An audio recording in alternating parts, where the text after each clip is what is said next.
दिल्ली का रण केजरीवाल ने जीता, लेकिन रणनीति बनाने में केजरीवाल के साथ एक भरी पूरी टीम है।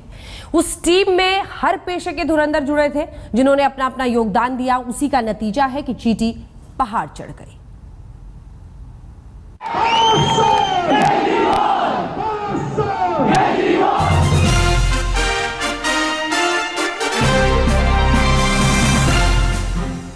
दिल्ली ने केजरीवाल को गले लगाया और केजरीवाल ने अपने सबसे भरोसेमंद साथी को, ये आशुतोष है, खबरिया चैनलों का चर्चित चेहरा, तेज तर्रार पत्रकार और अब केजरीवाल के मुखर सहयोगी। खुद केजरीवाल भी मानते हैं कि दिल्ली हाथ में आई है तो इसका सेहरा उन साथियों के सिर सजता है जिन्होंने दिन रात मेहनत की और जिनमें सबसे बड़ा रोल आशुतोष का रहा। और मुझे वो वाकया अभी भी याद है कि एक दिन सुबह मैं अरविंद जी से मिलने गया तो अरविंद जी ने बताया कि यार आज मैं सुबह जब वॉक करने गया था तो हमारा जो अपार्टमेंट है उसके गार्ड ने हमारे ऊपर फप्ती कसी और कहा कि चले थे प्राइम मिनिस्टर बनने। पहली बार मुझे लगा कि अरविंद थोड़े से नर्वस हैं, थोड़े कमज़ोर पड़ रहे हैं, लेकिन जैसा अमूमन होता है कि संकट आदमी की नेतृत्वशीलता को और विराट कर देता है। और एक बहादुर जनरल की तरीके से उन्होंने बिना समय नहीं गमाया। आशुतोष केजरीवाल की कोर टीम के अहम सदस्य रहे। चुनावी रणनीति बनाना, टीवी चैनलों पर पार्टी का स्टैंड पूरी ताकत से रखना और विरोधियों को चुनावी बहसों में परास्त करना, ये उन्हीं की जिम्मेदारी रही। इनके अलावा इन चंद और चेहरों से भी आप शायद वाकिफ हो। मनीष सिसोदिया, योगेंद्र यादव, संजय सिंह। मनीष सिसोदिया केजरीवाल के सबसे पुराने सहयोगी हैं। दोनों की जुगलबंदी तभी से है जब केजरीवाल एक गैर सरकारी संगठन चलाते थे और आंदोलन में आने की तैयारी कर रहे थे। संजय सिंह यूपी से आते हैं और अन्ना आंदोलन के दौरान केजरीवाल से जुड़े। पार्टी के राजनीतिक मामलों में उनकी पूरी दखल रहती है। तीसरा चेहरा योगेंद्र यादव का है, जिन पर पार्टी की नीतियां तय करने का जिम्मा रहा है।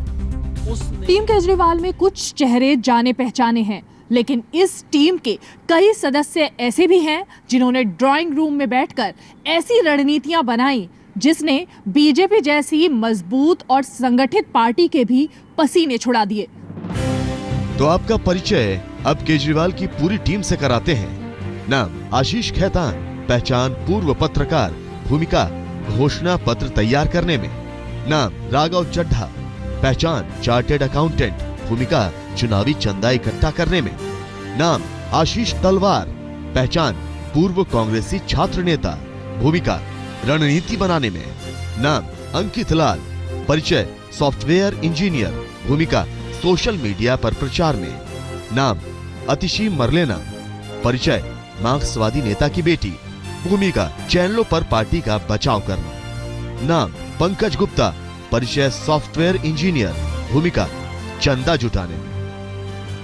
देखिए, हमारा ऐसा मानना है कि हम व्यक्तिगत आरोपों की, हम एक व्यक्ति को बुलाने की या नहीं बुलाने की राजनीति नहीं करना चाहते हैं। हमने ऐसी राजनीति कभी की भी नहीं है। हमने हमेशा मुद्दों की राजनीति की है, हमने हमेशा लोगों को जोड़ने की राजनीति की है।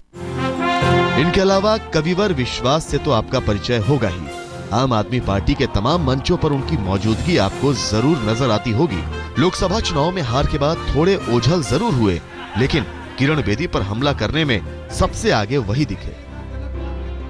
उन्होंने सवाल उठाया था कि देश में जो पार्टियां अपने चंदे का हिसाब न देती हों, ऐसी पार्टियों को वोट देना देश से गद्दारी है। उनका सवाल था, तो मैं उन्हें याद दिला रहा हूं कि तुम्हें याद हो कि न याद हो। उन्होंने ही सवाल उठाया था कि जो पार्टियां स्त्री उत्पीड़न के आरोपियों को टिकट देती हों या उन्हें सदन में लाती हों, वो इस देश की बेटियों की वोट का अधिकार नहीं है। तो वहां तो बैठे हुए हैं ऐसे लोग बाग। इनके अलावा आपकी रणनीतिक टीम में रंग भरने के लिए गुल पनाग और भगवंत मान जैसे चेहरे भी हैं, जिनकी चमक चुनावी अभियान में खूब दिखी, लेकिन असली किरदार तो खुद केजरीवाल ही है। दिल्ली में रीमा पराशर के साथ अंकित यादव, आज तक। कोशिश करने वालों की कभी हार नहीं होती, लेकिन एक नियम और है कि जो निजी हमले करते हैं उनकी हार हो जाती है। जी हां, भारतीय जनता पार्टी ने इसी तरह के निजी हमले किए।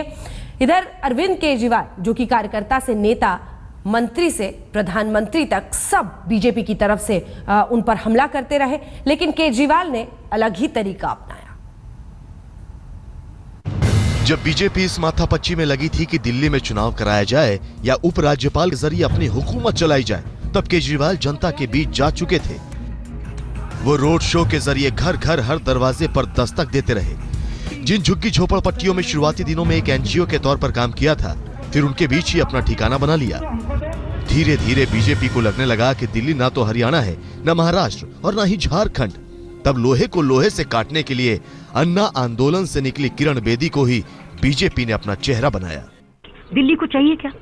दिल्ली को चाहिए स्थिर सरकार, अच्छी सरकार, स्वच्छ सरकार, सेंसिटिव सरकार, जो सभी के लिए हो, सबके के लिए हो, जो जरूरतमंद हो उसके लिए पहले हो। तो क्या चाहिए? अच्छा प्रशासन चाहिए, क्योंकि वो अच्छी गवर्नेंस से आएगा। जब अच्छी गवर्नेंस होगी वो सबके लिए होगी, वो कुछ लोगों के लिए नहीं होगी, सबके लिए होगी। बात इतने से बनती नहीं दिखी तो प्रधानमंत्री नरेंद्र मोदी ने खुद ही मोर्चा संभाला। दिल्ली में 4 रैलियां की और सब में उनके निशाने पर केजरीवाल ही रहे। लोग पूछते हैं उनको कि भाई आपने तो कहा था हम किसी का समर्थन नहीं लेंगे, तो आपने फिर सरकार में समर्थन क्यों लिया? तो कहते हैं हमने मांगा नहीं था, उन्होंने दिया था। फिर कहते थे हम तो मेट्रो वाले हैं। लोगों ने पूछा चार्टर प्लेन में क्यों गए थे? अरे हमने नहीं मांगा था, वो तो उन्होंने दिया था। फिर पूछा गया कि आप विदेश बिजनेस क्लास में क्यों गए? तो बोले हमने थोड़ा मांगा था, उन्होंने दिया था।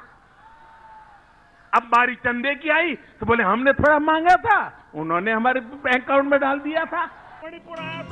दूसरी तरफ बीजेपी भी हमला करती रही, विज्ञापनों में कभी अन्ना को धोखा देने वाले के रूप में तो कभी उपद्रवियों का गोत्र दिखाकर। बिजनेस क्लास में केजरीवाल के सफर को भी बीजेपी ने बड़ा चुनावी मुद्दा बनाया। लेकिन केजरीवाल न आरोपों से विचलित हुए, न बीजेपी के धुआंधार प्रचार से। उन्हें यकीन हो चला था कि दिल्ली उनकी ही होगी, दिल्ली उन्हें बहुमत जरूर देगी। लेकिन जो मिला उसकी उम्मीद तो केजरीवाल को भी नहीं थी। बहुमत बहुत बड़ा है तो उम्मीदें भी बहुत बड़ी हैं। ये उन कार्यकर्ताओं की जीत है, लेकिन अंदर एक डर भी लग रहा है।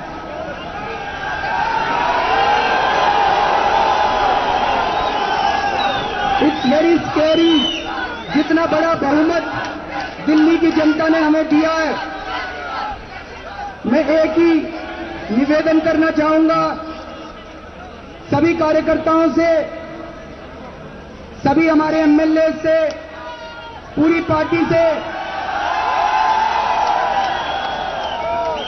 जरा सा भी अहंकार मत करना। दिल्ली ने केजरीवाल को अपना भाग्य विधाता बना दिया। अब केजरीवाल के सामने 5 साल हैं कि वो कैसे दिल्ली का भाग्य बदलते हैं। आज तक ब्यूरो।